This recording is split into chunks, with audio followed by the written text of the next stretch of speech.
Good morning, ladies and gentlemen. I have a very good topic on hand, which is the thriving on in the VUCA world. Uh, I'm starting off my presentation with this quote. I think was by Woody Allen, and it talks about if you want to make God laugh, just tell him about your plans. I think VUCA has actually brought out the entire, put all our plans into haywire actually. Uh, if you look at, I think VUCA was coined sometime in the late 90s after the Cold War in the American military doctrine. And it talks about vulnerability, volatility, uncertainty, complexity, and ambiguity.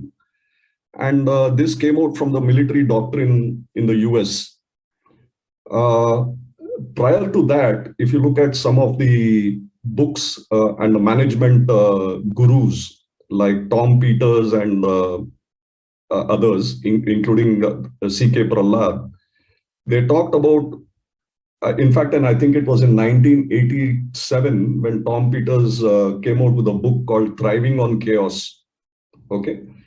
And this was a book which talked about in fact, the major, most interesting point that he made in that book was about when there is chaos, let chaos be. Don't put your finger and make it more chaotic. So this actually started with Tom Peters, and in 1982 he had come with a book which was called In Search of Excellence, where he chronicled the history of about 43 companies. And interestingly, not many of those 43 companies which were supposedly excellent at that point in time are still surviving. To give you some very common, very what you call well-known examples, like Atari, Wang Labs. Atari was in the gaming area. Wang was in the computer manufacturing industry. And of course, the most famous of them is Kodak, which actually died down because of the innovations on the internet and because of companies like Pinterest and things like that. So I'm setting off the tone by looking at some of these examples and some of the things, the background of where VUCA comes from.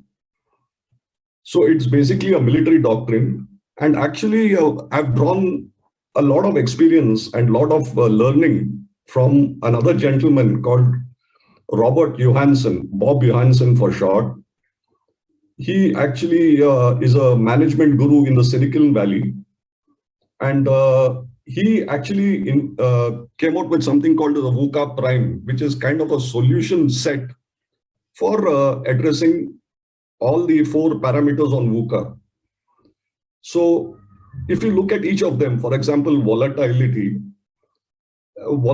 actually talks of an unstable challenge, unstable situation, and where there are fluctuations in the market. For example, typically, if you look at the stock markets all over the world in the current scenario, they move in a kind of a yo-yo fashion. So volatility is one aspect. The solution that, in fact, interestingly, Bob Johansson, I don't know whether many people know about it. There is a International Futures Institute. Bob Johansson is the CEO of that. It's an International Futures Institute. And he says that you need to respond to volatility with a clear vision. The other aspect is uncertainty.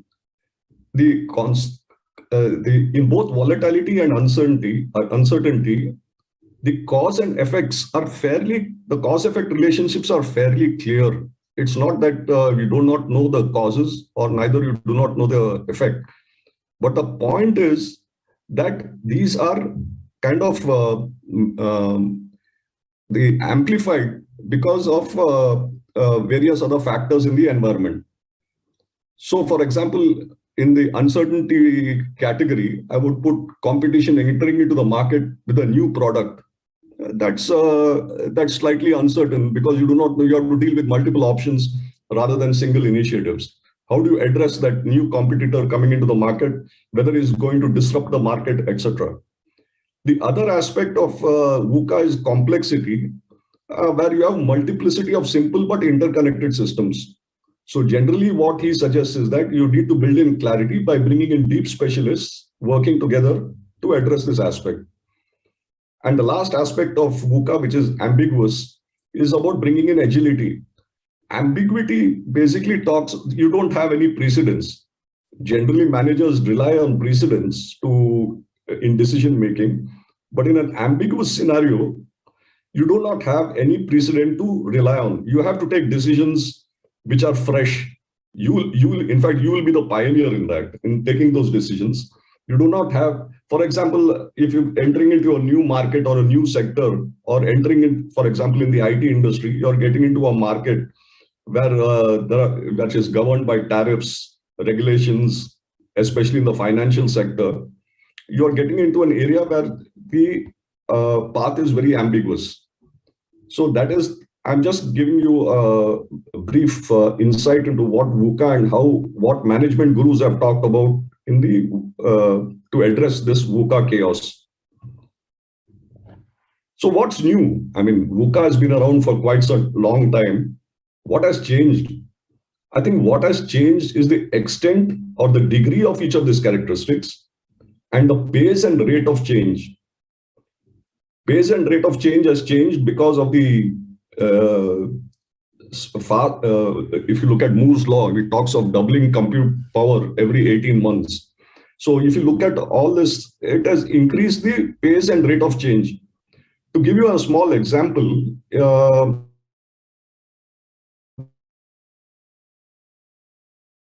insurance policies, for instance, always had a minimum economic value for processing an insurance policy. Because the cost of processing, so therefore, insurance companies would fix a limit saying that let's do maybe a small value rather than doing a large value let's do a large value insurance policy rather than doing small value policies. But what has changed, for example, in India today, they call it sachet policies, where you can give policies for low values as well, because processing power and automation has increased so much that the cost of processing has reduced. So this is an example of how the pace and rate of change has accelerated. And actually, in this whole presentation, I would like to stress on the positive aspects of VUCA and what are the opportunities that VUCA really throws. So rather than look at some of the other areas. So if you jump to the scenario in 2019, what was the scenario? Nobody knew that what was coming in 2020. We made plans for 2020. There were business as usual assumptions. There were a different set of sectors that were in focus. In fact, if you look at it, health and wellness were not among the priority sectors at that point in time. There were some very different economic realities. The geopolitical scenario was different. America had also always maintained its preeminent position in the world political scenario. Resource availability at a corporate level was given in the sense that we could ship resources from on-site to offshore and offshore to on-site in a couple of days. Budgets were made. We had prepared the budgets for 2020 and thereafter. Then we had technology models of offsite, onshore. We had different technology areas that were in focus. We talked about maintaining legacy. Digitalization plans were there in the radar, but most managements said, okay, let's look at it at a later point in time. And this was the scenario in 2019. And then we came to 2020. The world had completely changed. Plans drawn up in 2019 had to be revised or redrawn. The timelines and dates, everything had to be done immediately, and something had to be dumped. This is a fairly common refrain across all organizations, I'm sure. Business as usual assumptions had to be dumped. Almost all areas became critical and emergency measures had to be taken. Different sectors came into prominence. In fact, it is said that long-term plans for digitalization had become short-term or near-term plans. In fact, there was an article which chronicled this and which said that the biggest impetus to digitalization has been COVID-19, because of COVID-19, a lot of plans on digitalization actually got a jump start. And if you look at it in India, for instance, the technology majors like TCS, Infosys, and Wipro have grown their revenues and their profits in an exponential fashion during the 2019-2020 time frame, or rather 2020 and 2021 time frame. New economic realities came into focus. For example, new markets came up, growth patterns changed, financial systems. Everybody is talking about a financial system reset, and downsizing, etc. So there were new economic realities, unemployment in certain areas. A lot of these things came into focus in 2020. Resource availability challenges and imbalances. There were resources available, skills were available, but how do you ship them to on-site?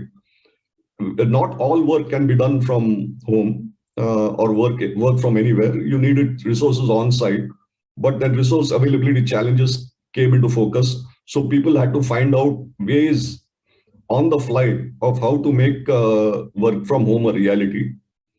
Budget constraints. Everybody had to rework their budgets. Technology model and changes. Work from home became a reality. Digitalization plans stepped up. And as I said, the COVID actually jump-started the digitalization plans. So what's happening? If you look at it, everything is in a state of flux. Political scenarios and world power centers are changing. There's an imminent power shift which is happening in the geopolitical scenario. The financial system could see a reset. This has been in the offing for quite some time, but we don't know when this will happen. There's a general fear psychosis around COVID and the recent Afghan turmoil. Nobody knows where the next theater of action is going to be. There's general instability around markets, economies.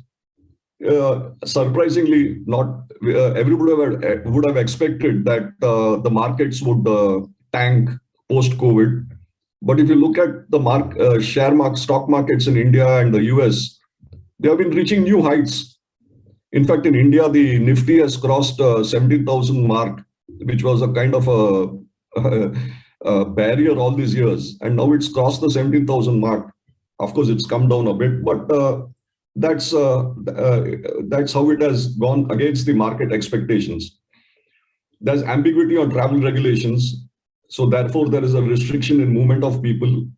And as I said, there is volatility in the markets. So this is the scenario in which we live today. Okay. Now let's go how it impacts corporates and projects. So there are revised, the budgets have been revised, they have been slashed. There are resource constraints. Investments are sluggish. I don't think any board is going to approve new investments in a hurry nowadays. There's always a focus on do more with less. There's a never ending constraint from the CFO to say cutting on overheads, focus on exploring new markets. This has already got a new impetus, especially in the IT industry, because old markets are now close to saturation. There's an impetus for digitalization, as I discussed earlier. There is a rapid growth in cloud adoption. In fact, they say that post 2020, the growth adoption in cloud is in the region of about 30 to 35% increase. Of course, there are some regulatory concerns about data residency and things like that. But my guess is that over a period of time, the regulator will have to look at this in a more pragmatic fashion and look at the cost versus benefit and the other areas and the security that the cloud offers and allow for the cloud adoption. There has been a growth of newer technology platforms. For example, blockchain. I mean, everybody is jumping on the blockchain bandwagon, and there are, of course, a lot of predictions on where blockchain will take us in the next couple of years, especially in sectors like finance, e-governance, and things like that, where distributed ledger transactions actually are the way to go forward. So blockchain, AI, ML, etc. There has also been a great focus on collaborative models, innovation in all aspects. I just want to touch upon an example in India. Okay, for example, we have Swiggy, which is a food deliver. He delivers food to your home. He has got a very innovative app called Swiggy, Swiggy, and he used to deliver, take food from the restaurants and deliver it to your house. That was his model. Maybe a couple of months back, he came with a different innovative model where he started delivering groceries also. So you could go from the local grocer and deliver it to your house. And I mean, these are kind of innovations that are looking, and it's talking of a collaborative model. Swiggy, like Uber and the rest, don't own the entire supply chain or anything like that. They don't even own the restaurants or the grocer shops. They only have a very innovative app and the boys to deliver the merchandise to the respective homes. So these kind of collaborative models are going to see an increase. And I expect that because I am from the financial services sector and the IT related to financial services, I feel that in the financial sector, these kind of collaborative models are really going to proliferate all over the ecosystem. So collaborative models is something which I wanted to touch upon because collaboration is one of the most important aspects when we get into look at the VUCA world.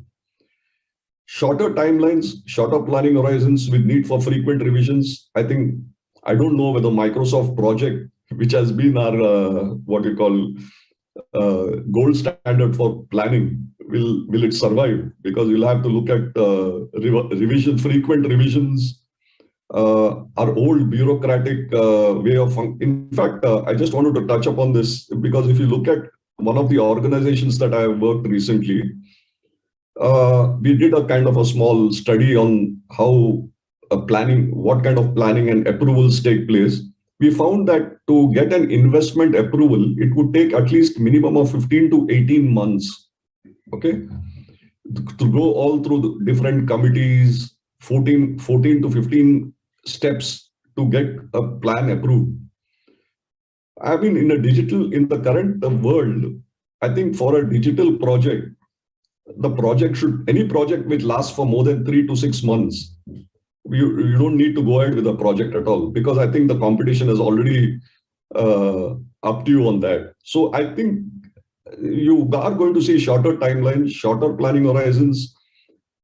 We have to do frequent revisions, and this is going to be the reality of the coming months, coming years. So the other aspect is the on-site versus offshore versus work from anywhere. I've actually put it purposely there. Work from home has now moved to work from anywhere, actually. Model has changed now. I mean, did we expect in 2019 that work from home could be the new normal? We didn't expect that. It came on to us. In fact, I remember in early 2020, when the managements were confronted by the lockdown syndrome, everybody was rushing around to find a solution. How do I maintain security? How do I give them a VPN access? Or do I give them a dumb terminal with direct access to my network? All kind of, whether I give them a Citrix option, and all those kind of things were being discussed. So there was a complete run for, I don't know whether many, it would be interesting to note if any organization had planned for this work from home prior to 2020. All organizations, many organizations, there may be some who are kind of wise organizations, but there may be, most of the organizations I know of were running helter-skelter to find a solution for the work from home model of working. Of course, and the last point which I want to make is there is always a pressure to get more lean and more agile.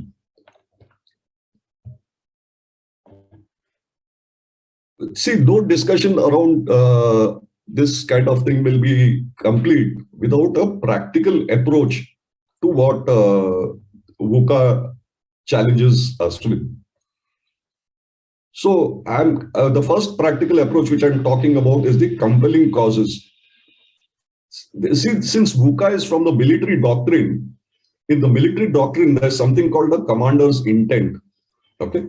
So what the commander does is actually uh, uh, he gives a few set of compelling causes and says, this is what you need. This is what's going to be the focus of the battalion. If you give them too many causes, it doesn't work that way. It has to be a couple of them saying that this is what we need to do. For example, we need to capture post number 1, 2, 3, 4. You know, that kind of a thing. So he's given an objective of a very compelling cause, but he doesn't delve too much into tactics. It's a kind of a strategic intent of the commander. So focusing on a few compelling causes rather than, it's kind of a prioritization. So sometimes in a project management scenario, we get into something which is mundane and less important rather than focusing on the few compelling causes that we need to address. So we need to use these causes as the anchor and push teams to deliver. The other practical approach, and this is very, very important, is in terms of seeking out the ground truth. Many a time in a project management scenario, we rely too much on hearsay to build our plans, to make our decisions, and to get an understanding of the environment. I think it is very important to go to the scene of the problem. I'll give you a practical example of what I do and which has worked well for me. See, in a technology scenario, especially in let's say a bank, etc., you have a branch network where branch users are working, and you have the developer who's sitting maybe hundreds of miles away and is in an offshore environment where he is developing the software for the bank. He is not aware, although the requirements are given to him in a document form, he is not aware of the actual sentiment or the actual nature of the problem on the ground. So what I had done was, and it has worked very successfully for me, is that I took a team of the developers to the actual branches. You take them to the branches, hear what the problems are, understand what the issues are, and then address the issue. That has worked really well because it is actually, if you look at the Lord's point, to go to where value is actually delivered. If you, to just give you an example, one of the bright developers in one of the teams in one of my organizations, he felt that for doing data entry from a physical form, a scanned form, into a form on the screen, he split the screen into two. So he said, this is a very good idea.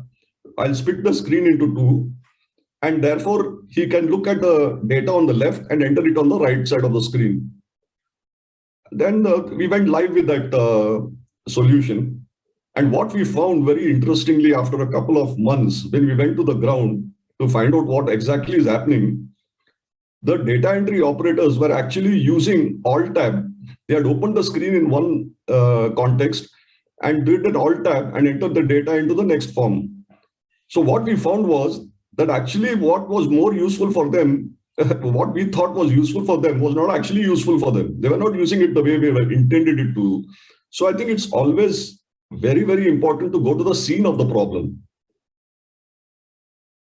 The other strategy, I think the previous speaker also also spoke about collaboration, and there is no. It's the most important of all approaches is the strategic networking. We in most project management scenarios, what happens is we sacrifice the long term for the short term, because let's admit it, all of us are. There is an evaluation. There is a constant pressure from the top management, the organizational objectives, etc. And you always have a kind of an instinctive uh, mode where you want to sacrifice the long term for a short term approach. Uh, I would tend to feel that we should strike a balance. We should always keep the long term in focus. One of the things that I suggest is that you understand the power structures within the team and the stakeholders. I mean, you need to do this. You need to understand who calls the shots. If you have a team, maybe of even 10, 15 people, I mean, I'm sure you will understand who within the team calls the shots and who are the actual stakeholders. Because in a project, you need to find the key stakeholders. The other thing is to forge links. And in fact, VUCA is the best time to forge links and build a reputation. You need to understand that we are living in chaotic times. We are living in slightly, chaotic is a too strong a word, but we are living in a world which is, the flux is almost on a daily basis. We need to forge links and build a reputation and build and maintain alliances. Very important in the long term, actually. So what happens in a short-term approach? We sacrifice alliances and try to cut corners and deliver on the project. But in the long term, some of these can come to bite us in future. The other practical approach is how do you achieve peak performance? Thriving in a VUCA world, as I have said on the slide, implies being at your physical and mental peak. I think one of three things that most organizations, most project managers need to invest is in building emotional resilience. And one may ask, I mean, it's good to see it on a slide, but how do you do it actually? A lot of methods. One thing is, I would suggest things like doing yoga and things like that, which really offer some solutions for emotional resilience. Physical fitness, I'm a great believer in that, because a healthy mind comes from a healthy body. I mean, so physical fitness, once you're happy, I mean, if you get into some more details, the generation of serotonin and the happy element and things like that, when you're happy, you actually tend to perform much better in your work environment. And this actually gives rise to a very good mental attitude. In fact, in all of the slides and all of this, whatever we keep talking about VUCA, the jargon, and the whole rigmarole, the most important thing is attitude. In fact, in my career, when I've done my recruitment, I've given attitude a much higher rating than even qualifications and capability. Because if you have the right attitude, you will actually be able to deliver, you will be able to get 100% from that particular resource, rather than his capability being at a higher level. So I would give all three of them working in unison a lot of importance to achieve peak performance. The other thing is the constructive approach. I gave the Yahoo example here of Marissa Mayer, who actually cut through the process, the bureaucracy and the jams, and have a focus on long-term objectives rather than short-term gains. In most organizations which have maybe have a legacy of about 20, 25 years, you will find that there is a lot of bureaucracy in decision-making. It runs counterintuitive to the VUCA paradigm, because you'll have to cut through that process, the bureaucracy and the jams, and you'll have to, without sacrificing some of the basic principles of a process. I'm not saying that you just circumvent a process to do that, but I think Some of the processes need to be revisited and seen for what they are worth it. Why the process was in fact, because over a period of time we tend to forget why the process was in fact implemented, and actually cut through the bureaucracy and the jams. The other practical approach is scanning the horizon. If you look on the right side, I've put some meerkats there. Actually, I've not got the right picture for that, but actually a meerkat stands on its hind legs and scans the horizon. So looking over the horizon for threats and opportunities. I just picked it up, acronym called SPECTRE, which covers both social. You need to scan the horizon for social opportunities, some threats in the social environment. Political, very important. You need to know, for example, if you're dealing with a company, with a country which has a, let's say, to chronicle the current events, if you, let's say, you're doing business with Afghanistan, you need to know what's happening there in that region. So that's what I mean by political. Economic, of course, needless to say, very important. You need to know what are the threats and opportunities. Competition, always keep in fact, in one of my organizations where I worked, we used to always have a couple of people in the strategy team actually understanding what competition is doing. Very important. In fact, unless you know what competition is doing, you will find yourself living in an ivory tower. Actually, the other thing is about technological innovations, new technologies which can benefit the organization. I'm not talking of broad technologies like blockchain and things like that. Even at a lower level, for example, if Adobe is coming with a new feature, whether I can incorporate it into my scheme of things, or whether there is a new alternative to a high-cost technology element, things like that. Regulatory, very important again, because you need to know whether some of your implementations, especially if you look at from a financials perspective, you look at KYC, for instance. Is KYC, what are the new regulations around KYC? For example, in India, we went through a huge paradigm change with Aadhaar and things like that. And then we said that Aadhaar will not suffice for KYC. It cannot be used for KYC. It's just an identity. And it went through a lot of, I don't want to get into the detail, but there were a lot of regulatory changes around KYC and things like that, which have to be factored into our project plans. The other is the environmental. For example, is the building safe? Is the building conducive to a very good environment, a good working environment? Is it possible to look at a new changes in the way we work? A lot of important. We don't give much importance to that, but it's really very important to understand whether the workplace is a right place to deliver the objectives of the organization. Very important.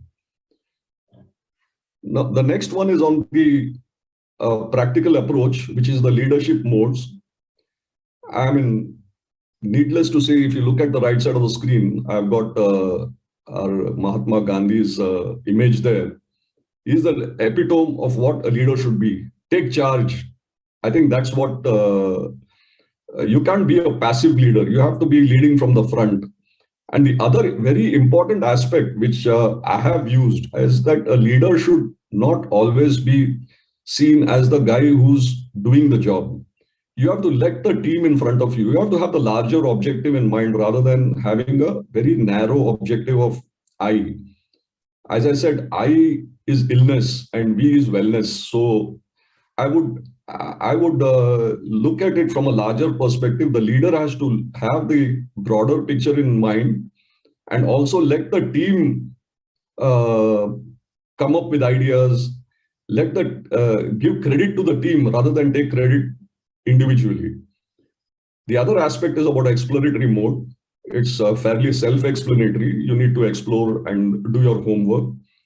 The other is the process mode. You have to adhere to process.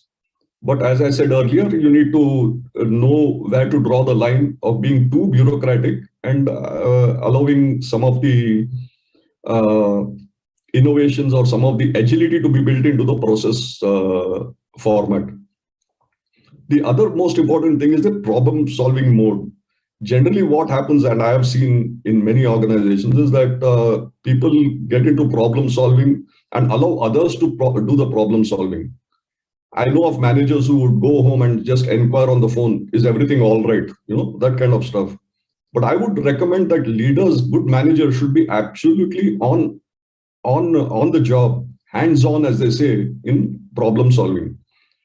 And the last one is about crisis mode, which is the emergency response. Very important, because if I'll give you an example. We had a crisis where in one of the organizations where the one of the card processing systems was hacked. So, what was the crisis? Immediately you have to get on the job, inform the right organizations, the regulators, the stakeholders, the managers, etc. And most importantly, what is the damage control mechanism that I'll put in place immediately? So in that crisis mode, to give an order of magnitude, we were able to save about $1 million for the organization by plugging in all the systems immediately and getting all the stakeholders involved in solving those crises. So crisis mode is very important from a leadership perspective. The other thing, I won't delve much into it, is about the continuous improvement loop. As the diagram indicates, you need to identify, analyze, plan, and put into action. And this loop has to be, so the basic message from this slide is that you need to be into continuous improvement mode. Just looking at some of the decision making in the VUCA world, I'm talking, one has to rely on history. I mean, one has to know how, if it is possible to be, in fact, in the technology world, knowledge management actually brings about what happened in the past and how I can apply some of the learnings of the past into in my present and future decision making. So history is very important. When I say doubt, I'm not saying you keep doubting every time. I'm saying that you should ponder on the unknown. You should know what can go wrong, what will happen if look at all the worst case scenarios and things like that.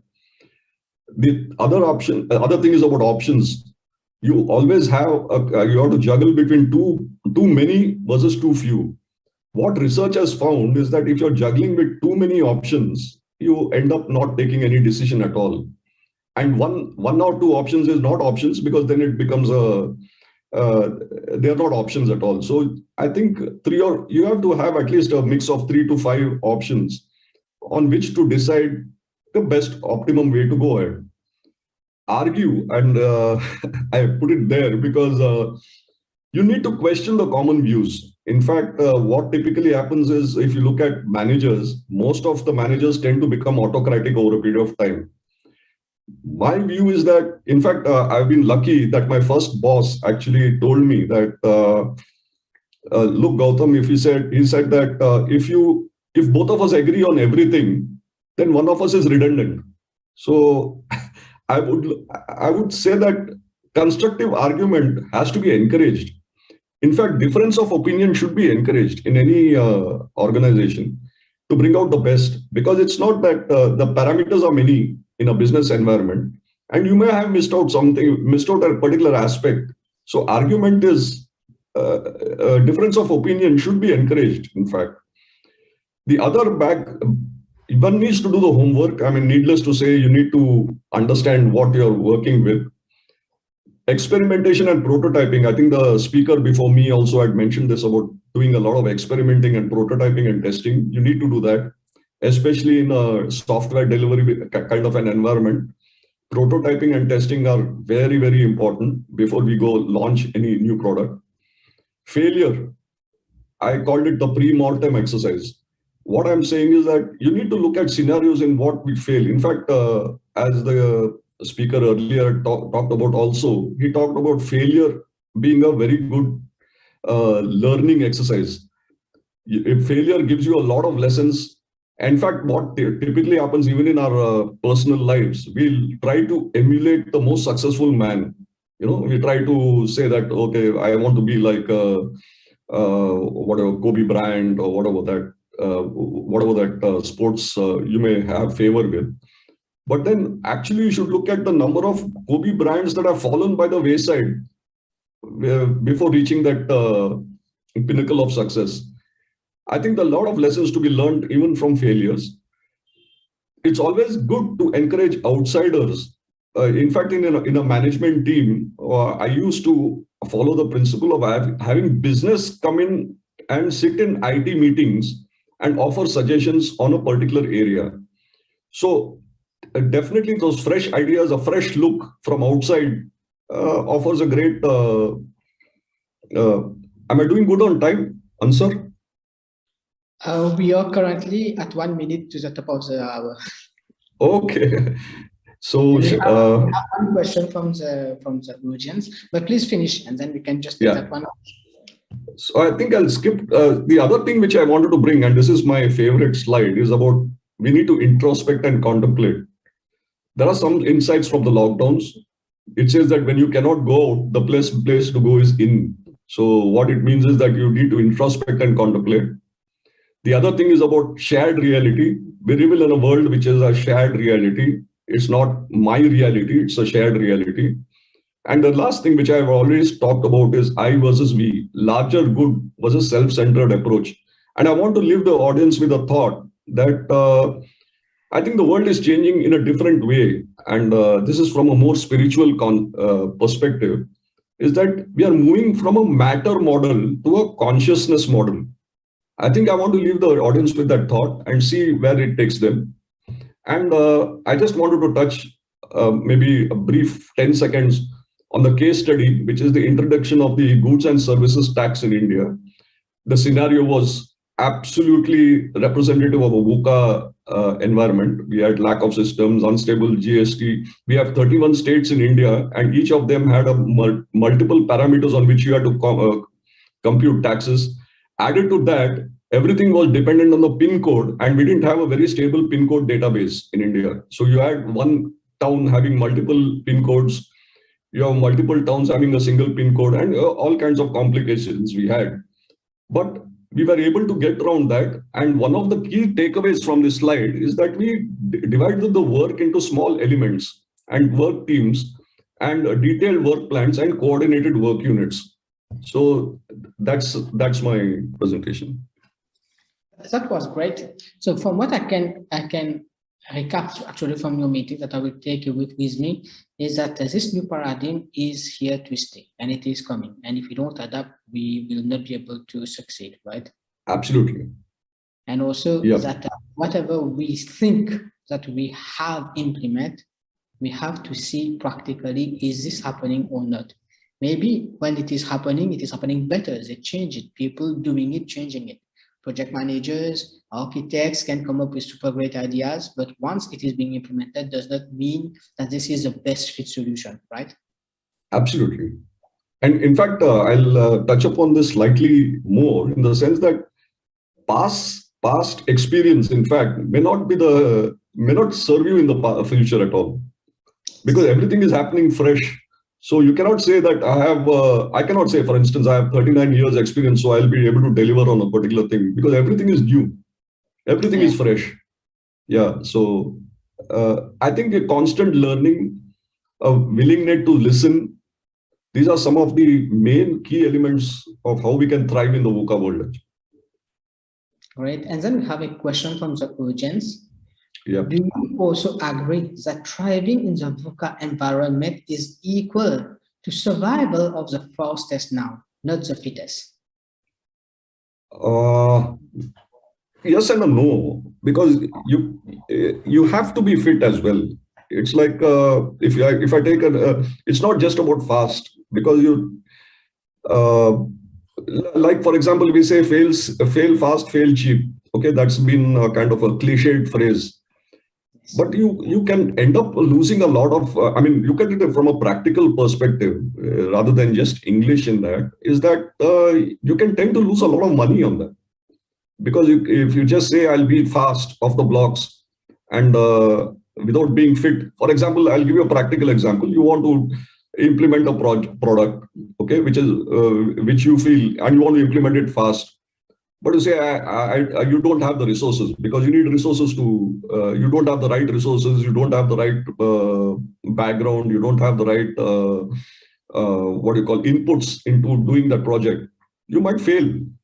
So it's not just about being fast off the blocks. It's also being, you have to strike a balance. I mean, you have to look at it from a case to case basis, obviously. But I think the balance is important. Yeah, I agree with you. I think that is right. So we cannot just take risk and risk and risk and then we just fail, because this is not a model, an economic model that will succeed. But on the other hand, we also need to take risk, because if we don't take risk, we don't succeed. So that is Absolutely. a paradox that we are living in today. Yeah, balance is the key, actually. I am fully with you. Thank you, Gautam, for this superb presentation. Yeah.